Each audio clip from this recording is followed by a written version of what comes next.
I got an email from a man by the name of Patrick Jensen, and Patrick's email inadvertently led to me going to see a band that I'd been wanting to see for as long as I can remember. But let me start at the beginning. Patrick was originally reaching out about gifting me some plugins from a company called SoftTube that he works with to develop them. And he did give me those plugins, and I've been loving them, but we kept talking afterwards, and eventually he got to telling me that his other band, The Halo Effect, was going to be supporting Meshuggah on tour, and he asked if I wanted to come and catch a show. I would have been an idiot to say no to this, because I've been wanting to see Meshuggah live for as long as I can remember listening to metal music. So I said yes. Patrick was kind enough to put me on the guest list for the night of March 28th in Cologne, and when the time came, I got in my car and I drove. First up was a band called Mantar, which was interesting.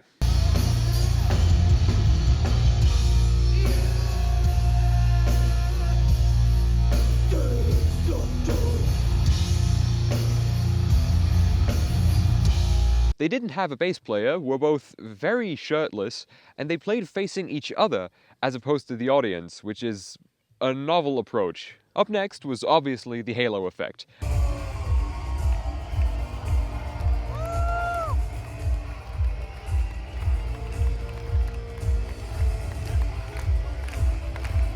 And they killed it as expected. Music was great, amazing stage presence. Here's Patrick, who got me into the show in the first place. And then started the anticipation.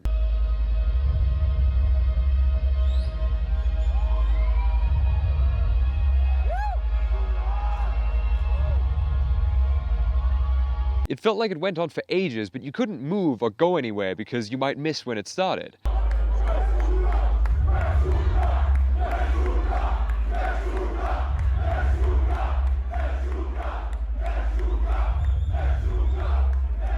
And when it did start, they just came on and started. And I'll let you see a little bit of that.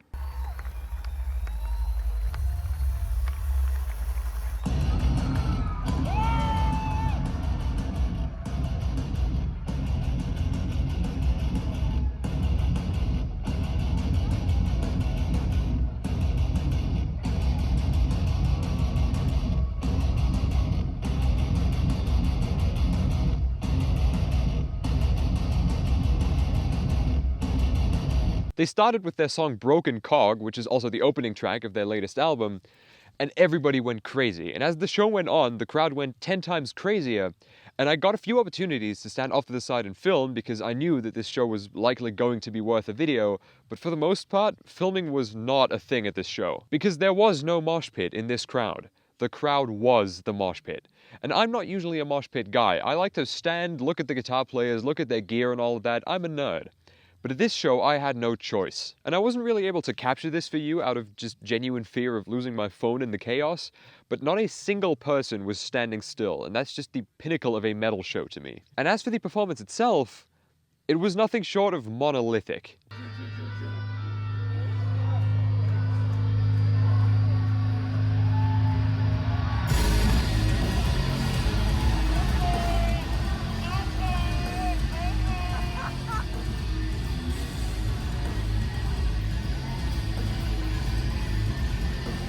There was neither a hello nor a goodbye. They came on stage, delivered the pain, and left again, and it was one of the greatest things I've ever seen. The stage presence was somehow incredible, even though everybody had their assigned spot and only ever left it to go grab a drink between songs, while there was some eerie, glitchy, outer space-sounding interlude on the PA.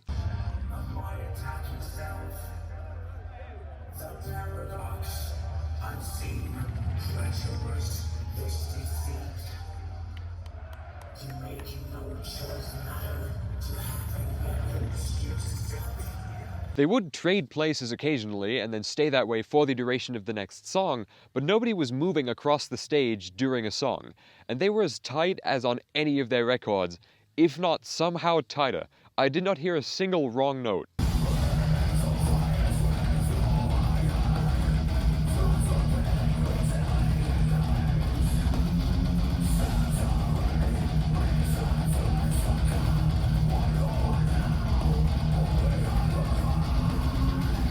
And most importantly, there was no stupid fake encore.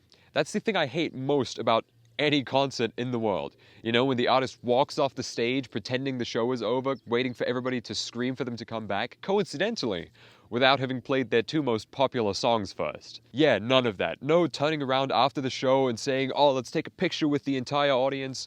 No, nothing. Just an hour and 15 minutes of fucking brutality, tossing the picks and frisbeeing the drumheads into the pit and leaving. There's bikers coming. I'll just make some room for them. Yo. And I think that's exactly what a lot of people, myself included, want out of a concert and are missing a lot of other people's concerts. I don't want any embellishment because if I'm coming to see you, odds are that means that your music is good enough for me to justify spending that time and money. And a lot of the time, I'm not saying all the time, but a lot of the time, all of the excessive stage banter and special effects and crap are kind of a sign that you don't think your music, at least in a live setting, can stand on its own. This also strongly depends on the genre of music, of course. If you went to a country gig and a big bearded guy in a flannel shirt came on stage, delivered an hour-and-a-half long set without saying a word in between songs, and then just left, you'd be put off. But especially with the vibe that Meshuggah go for with their music, aesthetics, and all of that, just coming on, tearing the roof off, and walking off stage was perfect. Very few local bands could pull this off because they always have to show some form of gratitude for anybody actually showing up, and if the band was too big, like Metallica or AC/DC, you'd feel like they're snooty, supercilious assholes who don't give a shit that you spent your time and money coming to see them. Meshuggah is kind of just in the right position for it to be awesome and not shitty. And I feel like a lot of bands could benefit from just going to see Meshuggah live once to improve their own on-stage game. Everybody I spoke to about going to see that show, especially those who had seen Meshuggah before once or multiple times, told me it was going to be the greatest show I'd ever see in my life. And that was an understatement. I was a different man coming out of that venue than I was going in. Now, my music taste is incredibly broad. My top artists on Spotify currently are probably mainly German hip-hop, 80s synth-pop, and Japanese jazz fusion guitar. So I've been to much more mainstream shows, and this allows for a production value that makes the shows fun to watch, regardless of whether or not you're actually a fan of the music itself. And that while still having amazing performances. But the absolute raw aggression that Meshuggah brings to the table was enough to not need any of that. It wasn't a big, huge venue or anything, nothing special. There weren't any special effects or anything, just some good lights, stage decor themed around their latest album, and fucking anger. And I am absolutely not the first person to say this about Meshuggah's concerts, not even close. Even Bill Burr, as much as I dislike him and his fucking I hate the woke agenda comedy, said the same thing that I'm saying in this video. I'll link to that in the description if you're interested, because that might be the only intelligent thing that man has ever said. So real quick, before I end my ramblings here for today, big thank you to Shure for sending out the MoveMic 2 that I've been using in this entire video. I kind of was just out of a lavalier solution, and they were kind enough to send out the MoveMic, and it sounds great, it's very nice to use and all of that, so links in the description if you want a MoveMic as well. Thank you for watching, subscribe to this channel, subscribe to my main channel 6 String TV if you aren't already for some reason, hit the bell, leave a comment, and I'll see you around.